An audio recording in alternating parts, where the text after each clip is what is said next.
De volta com o nosso podcast Pode Crer, hoje batendo um papo muito especial com o professor, mestre, pastor, pai, David Borges. Olha, o pastor trouxe 2 livros aqui de presente que eu já fico agradecido.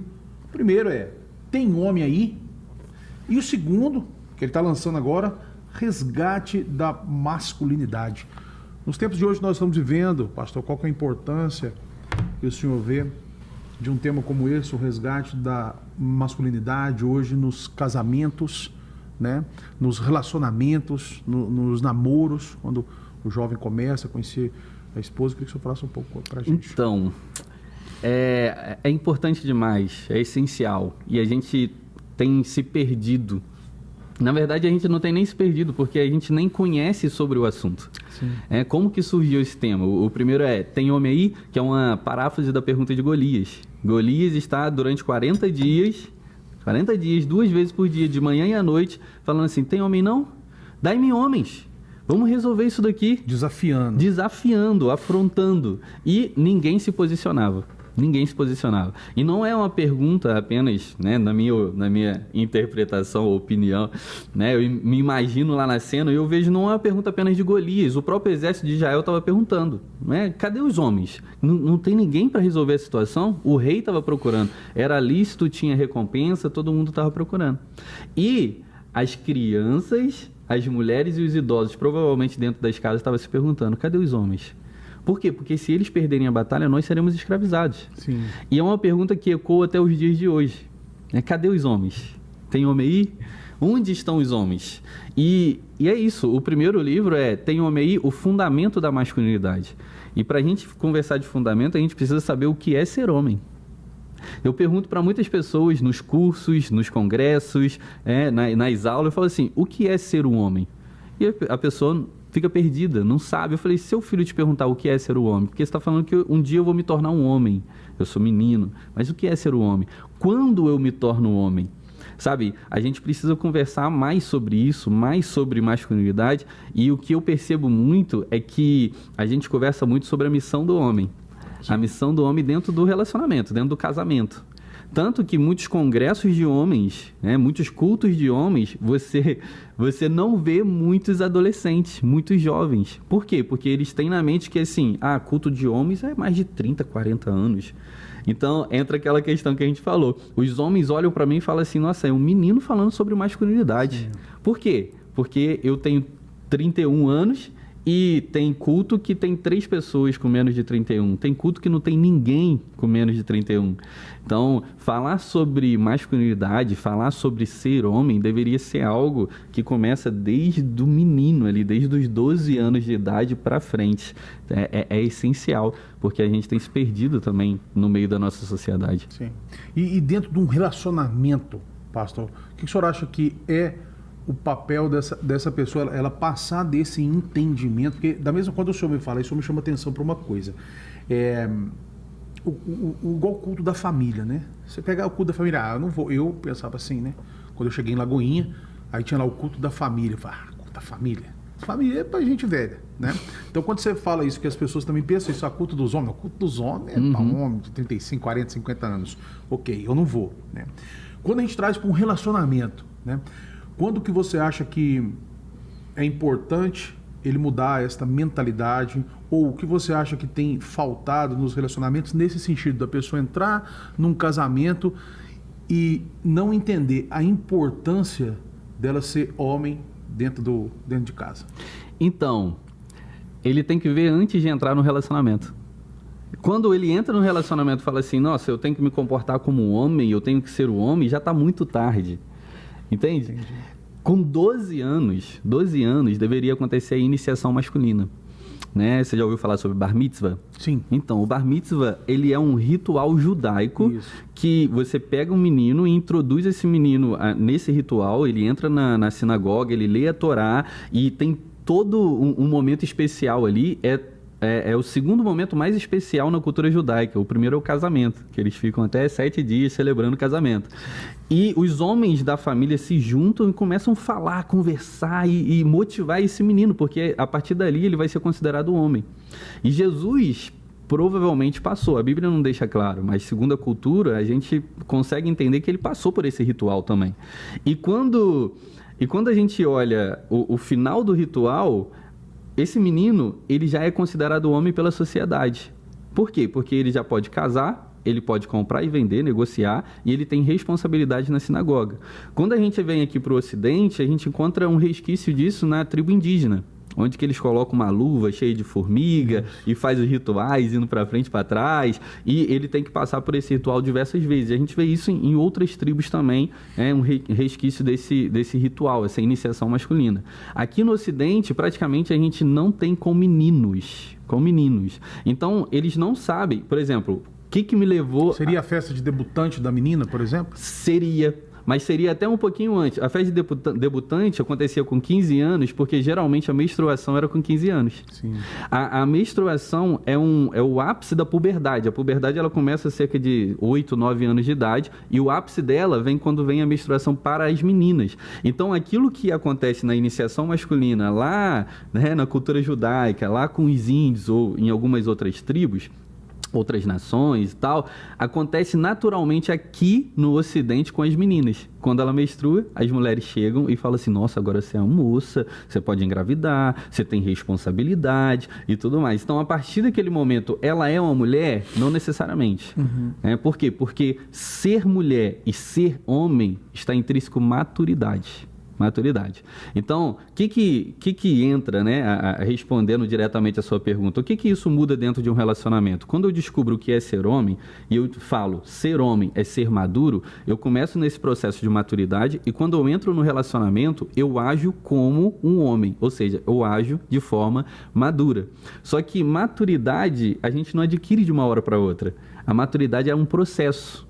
E esse processo deveria acontecer dos 12 anos até os 20 anos de idade, que é o processo natural biológico que a gente passa de puberdade, né? As modificações no corpo, o amadurecimento do menino, ele começa com 8, o ápice é com 12, 13 anos e o final é de 18 a 20 anos. Que é o interessante para o menino ele já ser considerado homem maduro depois dos 20 anos. Então, nesse processo, né, de procurar o amadurecimento, se ele entra no relacionamento, a gente vê a diferença entre um homem, alguém maduro se relacionando, e os meninos se relacionando hoje em dia. Tanto que, se você olhar um cara de 30 anos de idade agindo de forma imatura, você vai falar assim, o cara não respeita, o cara não espera a vez dele de falar, o cara, as brincadeiras dele não tem limite. Aí você fala, é um meninão. Sim, é uma exatamente. criança e tal. Por quê? Porque ele não tem maturidade. Ele não está agindo de acordo com a maturidade que ele deveria ter para a idade dele. Quando você vê um menino, alguém menor, 8, 10 anos de idade, você vê alguns resquícios de maturidade nele, aí você fala assim, nossa, já é um homenzinho. Então, o que difere meninos de homens é a maturidade. Aí, quando entra no relacionamento, uma mulher se relaciona com um homem maduro, ela colhe esses frutos, né? Tanto para homem quanto para mulher. Ser mulher também é ser maduro. Só que a gente tem uma debilidade. Por quê? Porque você já percebeu que mulheres mais novas, elas se relacionam com homens mais velhos? Sim. Por quê? Porque os homens eles demoram mais para amadurecer. E talvez seja porque não tem essa conversa, não tem essa iniciação masculina aqui, né, no Ocidente. Sim, tipo uma menina de 18 anos, às vezes com um menino de 18 anos, não vai dar certas ideias, os pensamentos.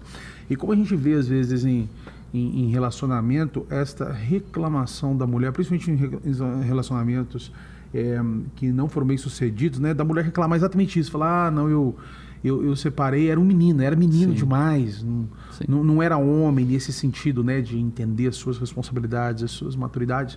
Pastor, o senhor falou da cultura judaica e tudo mais, mas assim, na prática hoje, assim, da nossa igreja, por exemplo, do nosso meio cristão, o que deve ser feito com as nossas crianças para que eles possam se sentir maduros? Isso é interessante. Isso é uma pergunta, assim, uma das melhores perguntas que você podia fazer. Porque a Bíblia diz, Tiago 1,27, que a verdadeira religião é cuidar dos órfãos e das viúvas e permanecer incontaminável. Se tem órfão e tem viúva, é porque tem a ausência do masculino. E, infelizmente, a gente vê a ausência do masculino por abandono, por diversos motivos ruins. Ou o cara abandonou, ou o cara está dentro de casa, mas ele é omisso, ou infelizmente ele morreu, mas ele morreu porque ele não cuidou da saúde, porque ele é um criminoso, porque, enfim, tem vários motivos porque tem a ausência do masculino. E muitas mães de menino vêm me procurar hoje, depois que eu escrevi os livros, comecei a ministrar os cursos. Por quê? Porque ela não tem uma referência de masculinidade saudável e forte dentro de casa. Então, como que eu faço? Essa é a pergunta. Como que eu faço para trazer esse menino à maturidade? Primeiro, a gente precisa entender que menino tem que ser menino. Menino tem que brincar. Essa questão de, ele é menino, mas ele já é um homenzinho, ele já é responsável e tal. Não, criança tem que ser criança e não pode pular essa fase. Claro, tem crianças que acabam sendo empurradas pela situação. Sim, claro. Enfim, a gente não tem esse controle. Mas criança tem que brincar. Paulo, ele fala, 1 Coríntios capítulo 3, versículo 11, ele fala assim, quando eu era menino, eu discorria como menino, eu brincava, eu me comportava como menino, mas quando eu cheguei a ser homem, eu decidi deixar as coisas de menino. Então, o nosso papel é levar o menino a essa decisão, porque maturidade é uma decisão. Entende? Maturidade é uma decisão. Ele tem que decidir, olha, eu não vou ficar muito mais tempo no videogame. Por quê? Porque agora eu já estou procurando ser um homem maduro e eu tenho responsabilidade de arrumar minha cama, de jogar o lixo fora, de ajudar, de fazer alguma coisa aqui dentro de casa. Entende? Então, isso precisa ser gerado nele e ele tem que decidir pela maturidade. Fantástico, fantástico. Então, olha, a dica aí é de ouro. Você que tem um filho, e aqui obviamente nós estamos falando nesse momento dos meninos, você tem que contribuir para que o seu filho seja maduro. E o interessante, essa contribuição muitas vezes ela não vem plenamente pelo lado da mãe, pelo lado feminino. Sim. Porque masculinidade ela é aprendida e ela só é aprendida através de homens. Não é natural se aprender sobre masculinidade no mundo das mulheres, nem no mundo dos outros garotos. Então, para aquelas que são mães solteiras, o ideal é você ter um tio que é uma masculinidade forte, saudável. Você não tem o pai ali, infelizmente, então pega o tio e traz ele como referência. Pega um irmão da igreja e traz ele como referência. Traz um professor de algum esporte e traz ele como referência para que ele aprenda essa masculinidade saudável. Por quê? Porque a mulher, ela ensina naturalmente a feminilidade. E isso é lindo. Sim. Mas menina aprende o feminino, é natural, mas o menino precisa aprender essa masculinidade saudável e forte com outros homens e tem que ser intencional. Nós, como igreja, nós também como homens, nós precisamos dizer assim, nossa, aquele menino ali precisa de um referencial forte e firme de masculinidade. Então, eu vou sair com ele, eu vou conversar com ele sobre o futuro, eu vou ver quais são os pensamentos dele, para nós sermos esses referenciais de masculinidade para essa próxima geração. Cara, fantástico, fantástico. E hoje o senhor é professora do Seminário Teológico Carisma. Professor, desde 2018, me formei no Carisma, quando eu vim para Belo Horizonte, Deus ele colocou no meu coração de vir para Belo Horizonte, eu não sabia o porquê, passei 10 dias aqui, descobri o Carisma, e quando eu descobri o Carisma, rapidamente Deus me trouxe para cá, formei no Carisma e hoje tenho o privilégio de lecionar as matérias aí do Carisma. Olha só, e sua esposa é mineira? Minha esposa é mineira, então eu vim no Carisma. Mistério no meio disso tudo aí. Ela me deu aula no Carisma. Quando eu vim aqui, ela morava no Rio, morou no Rio, em Niterói, 5 anos. Aí ela veio para dar aula ao mesmo tempo que eu vim para estudar. Então, a gente se encontrou ali, não começamos a nos relacionar naquele momento. 3 anos e meio depois que a gente começou a se relacionar e hoje a gente está aí. Temos um ministério itinerante, nós somos da Lagoinha Matriz, mas temos um ministério itinerante onde nós servimos a igreja dando aulas, ministrando, dando curso para homens e estamos juntos aí na caminhada. Cara, fantástico isso. Eu sou assim um fã incondicional das pessoas que têm esse dom de mestre, de ensinar, de dar aula. E eu tenho dificuldade, tem muita coisa que às vezes assim, eu sei, eu tenho aquilo na minha cabeça, mas eu não consigo explicar aquilo ali da forma que eu penso, né? E eu vejo algumas pessoas, né, que são mestres igual você e outros colegas também. Aí quando eles pegam aquele negócio, fala, aí eu assisto, vejo e falo, é isso que eu tentei falar e não consegui. Então assim, é muito legal. Agora você é pastor, escritor, professor, marido, pai. Cara, isso é muito novo ainda. Quantas coisas Deus ainda tem para fazer na sua vida, hein? Sim. Eu fico assim, eu encontro muitas pessoas que acham isso muito legal, mas ao mesmo tempo, quando eu chego no lugar, as pessoas veem isso como uma resistência, né? Eu vejo isso nas pessoas como uma resistência. Nossa, ele é muito novo, o que ele tem para me acrescentar? O que ele tem para falar? Então, ao mesmo tempo que isso é muito bom, quebra essa resistência, né? Eu encontro também muitas pessoas que criam um bloqueio e para tirar esse bloqueio, aí demora um pouquinho. Mas, para mim, eu acho que é essencial a gente se encontrar novo. Eu acho que foi até tarde. A sensação que a gente sempre tem é essa, que sempre é tarde. A gente podia ter nos encontrado antes, né? Ter encontrado o nosso propósito de vida antes e tal. Então, eu acho que foi tarde. Você foi criado na igreja? Fui criado na igreja até os 10 anos, mais ou menos. Parte da minha família era cristã, a parte do meu pai. Então, eu tive uma base muito boa na igreja. Minha adolescência ela foi meio conturbada, então eu acabei me afastando. Mas eu levei Jesus a sério com 17 anos de idade. 17 anos de idade? Você firmou mesmo? Firmei, mas falei sim, mas é para pegar firme mesmo.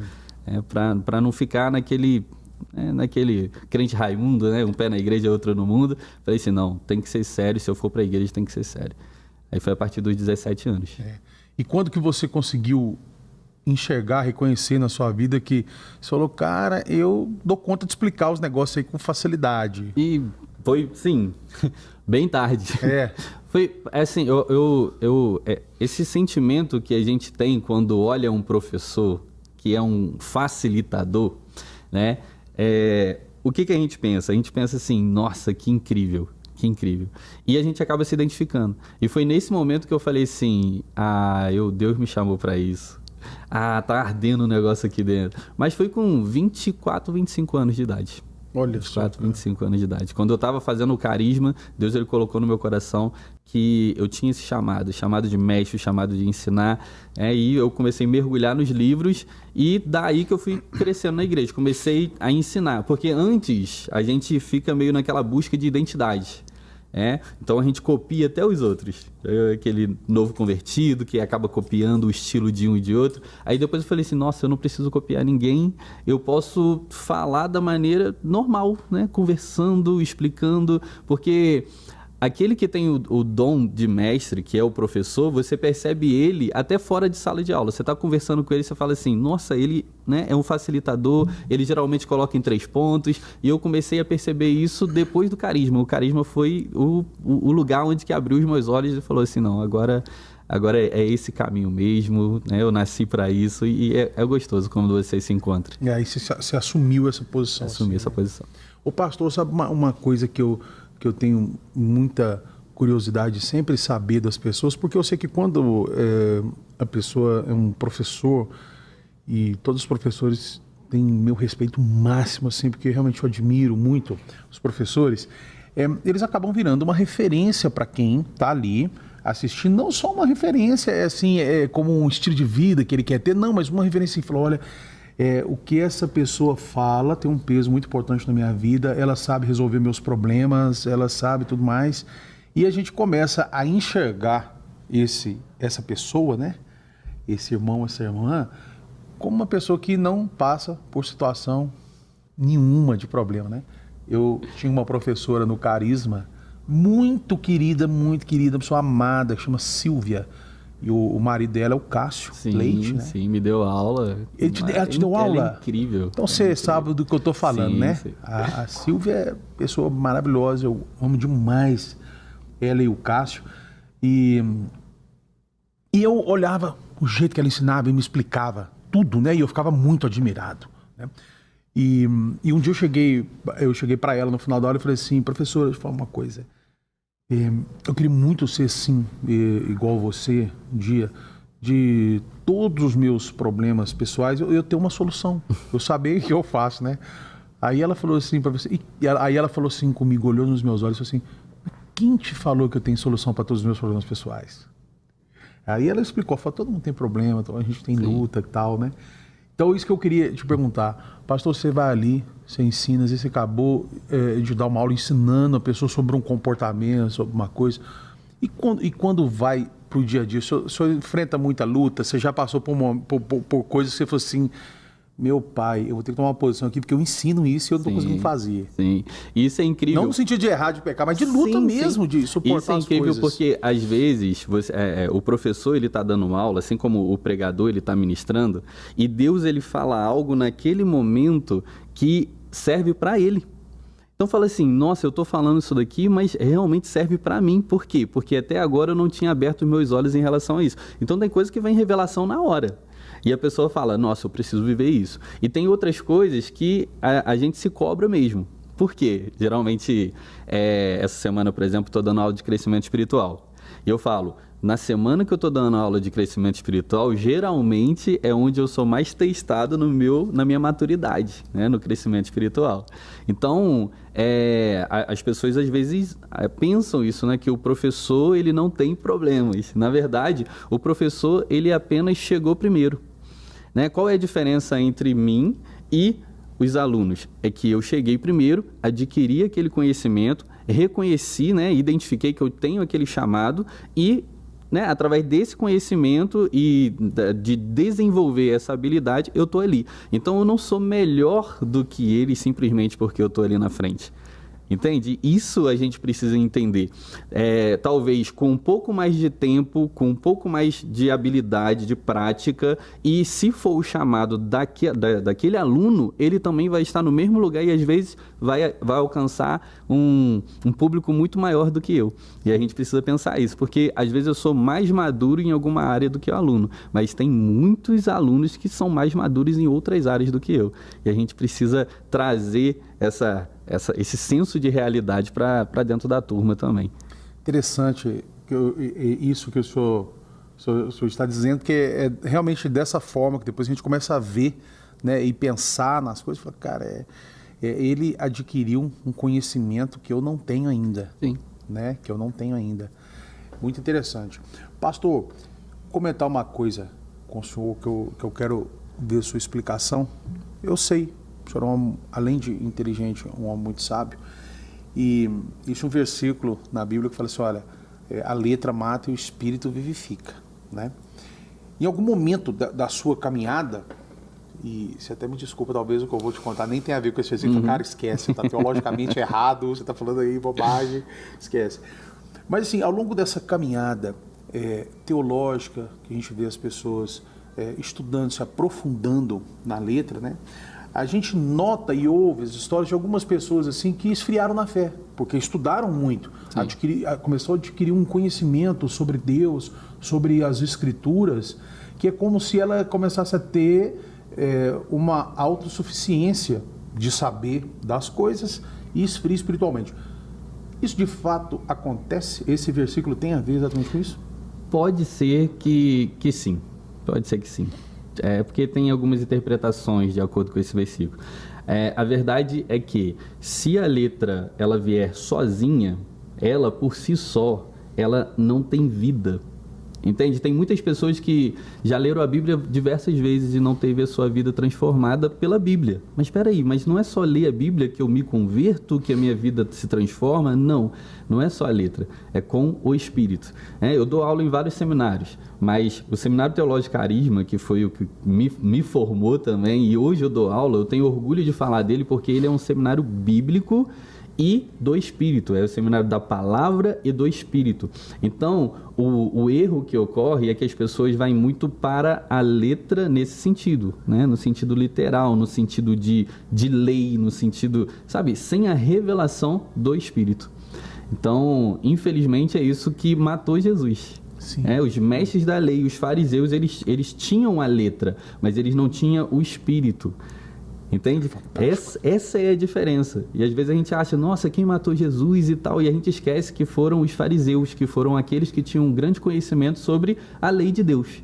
Então, é nesse sentido. Se você lê a Bíblia apenas por ler com o seu intelecto, você não consegue ter o discernimento, porque, né, está escrito em 1 Coríntios que as coisas espirituais se discernem espiritualmente. Então, o homem natural, quando ele lê a Bíblia, ele não consegue discernir, porque a Bíblia é um livro espiritual. Então, acaba que a Bíblia por si só, né, a letra por si só, sem o espírito, ela acaba trazendo algumas heresias, alguns pesos, né, que acaba saindo da essência do Evangelho. Sim. É por isso que muitas pessoas que são naturais, que não se converteram, que não nasceram de novo, elas leem a Bíblia e elas, infelizmente, elas acabam apostatando da fé, acabam abandonando a fé. E isso é triste, né? Porque a Bíblia é a palavra de Deus. Sim. Então é triste a gente ver muitas pessoas se desviando e usando a própria palavra para o bem próprio, ou para manipular as pessoas. Isso é ruim.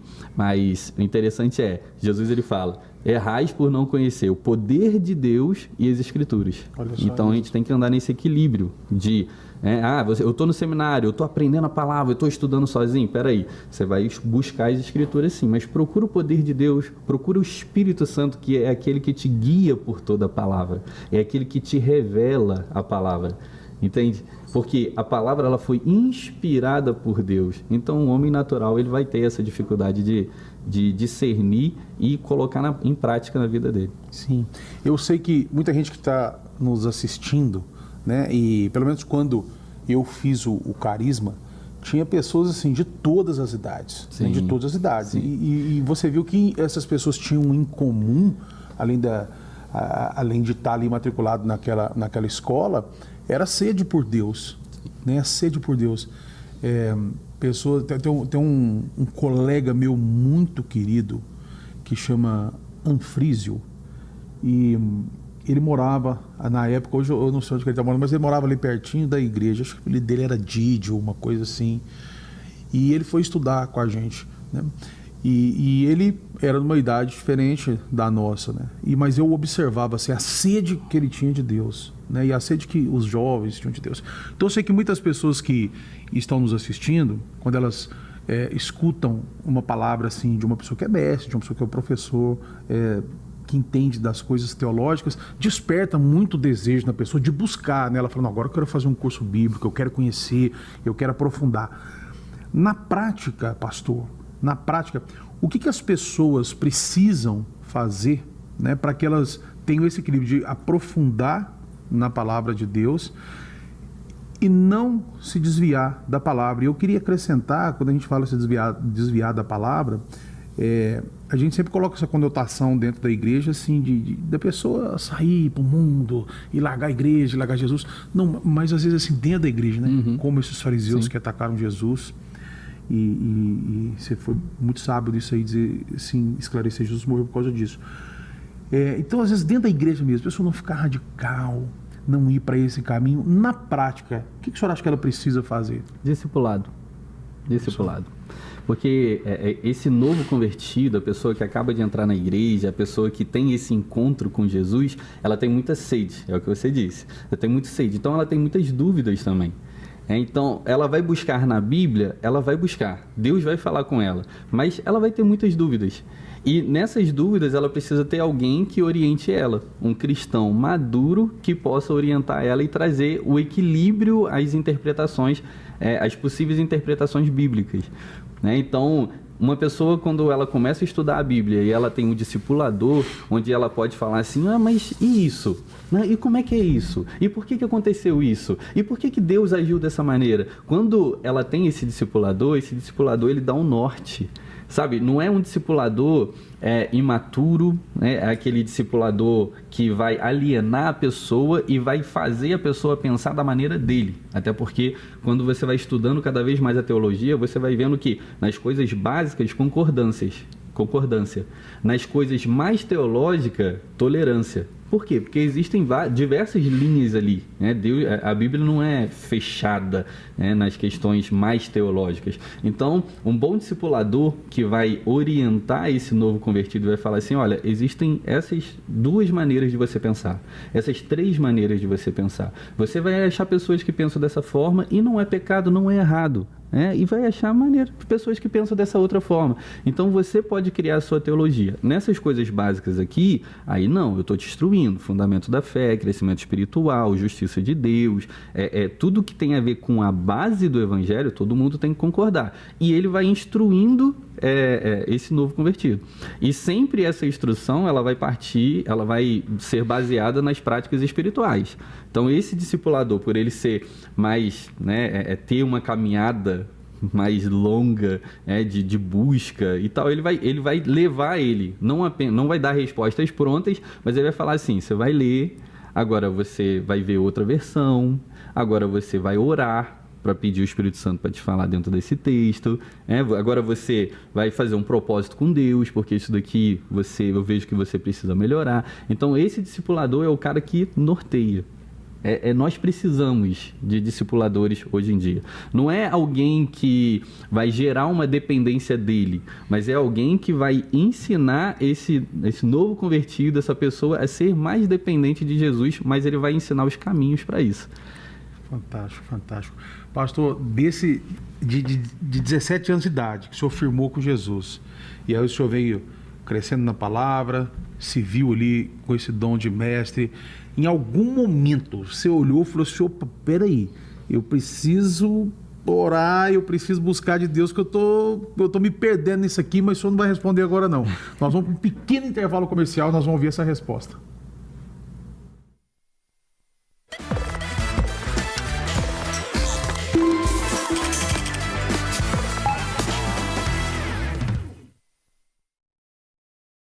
E estamos de volta com o nosso podcast Pode Crer, hoje batendo um papo muito especial com o professor, mestre, pastor, pai, David Borges.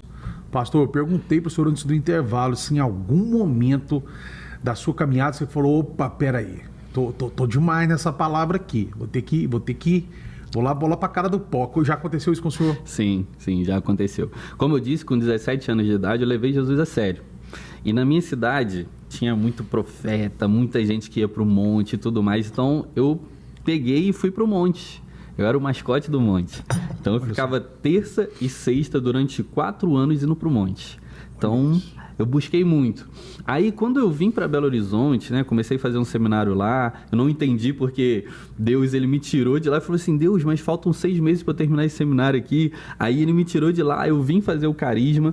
Aí no carisma eu fiquei apaixonado pela palavra de Deus e comecei a ler muito, O próprio carisma te estimula a ler muito, porque todo líder precisa ter essa prática de leitura. Aí depois disso eu fiz um bacharel de teologia. E nesse período parece que eu deixei aquela busca intensa de lado e comecei a mergulhar só nos livros. Aí teve um momento que eu falei assim, meu Deus, eu tô com saudade de ir no culto, mas sabe aquele culto de mais poder, entre aspas, aquele culto mais avivado, aquele culto mais alegre. Sim, aquele do mergulho. Aquele do mergulho, exatamente. Eu falei, eu tô com saudade. E o Espírito Santo ele começou a falar comigo, David, você tá muito mergulhado nos livros e tá esquecendo do relacionamento. E eu comecei a ter essa saudade. A saudade daquele, sabe, o que todo mundo diz, aquele primeiro amor, aquela busca intensa. Eu comecei a ter essa saudade. Conferência do Espírito Santo. Sim, exatamente. Senhora para começar, senhora para acabar. Você mergulha.